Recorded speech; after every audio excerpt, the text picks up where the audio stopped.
May the force be with you. Teleportirali smo se u budućnost. Tamo nas je pozdravio Ja sam vam Obi-Wan Kenobi. i SF fanovi imaju svoje klubove. Počet ćemo s klubom obožavatelja Ratova zvijezda. U Hrvatskoj imaju nekoliko stotina članova, a često se nađu kako bi razmijenili svoja mišljenja o Star Warsu. Što kažu prijatelji, jel te smatraju frikom? Pa neki da, ali to meni ne smeta. Star Warsovci strastveni su koliko i Star Trekovci. Članovi udruge ljubitelja zvjezdanih staza imaju svoju prostoriju gdje se redovito druže, a već su snimili nekoliko domaćih epizoda. Koje su vaše aktivnosti? Aktivnosti?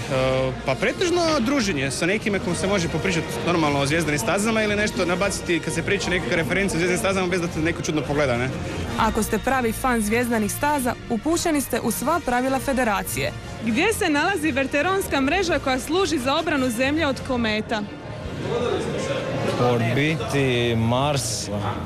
Koliko ima ferenkijskih pravila stjecanja? 285. Koja je zajednička oznaka svih brodova imena i Enterprise? Imena Enterprise, NCC 1701. Kako se zove nečak sestara Duras koji su pokušali staviti na čelo Klingonskog carstva? Joj, to sam znao. To ne znam nijako predsjedno. Koje su godine vulkanci prvi put posjetili Zemlju? 2063.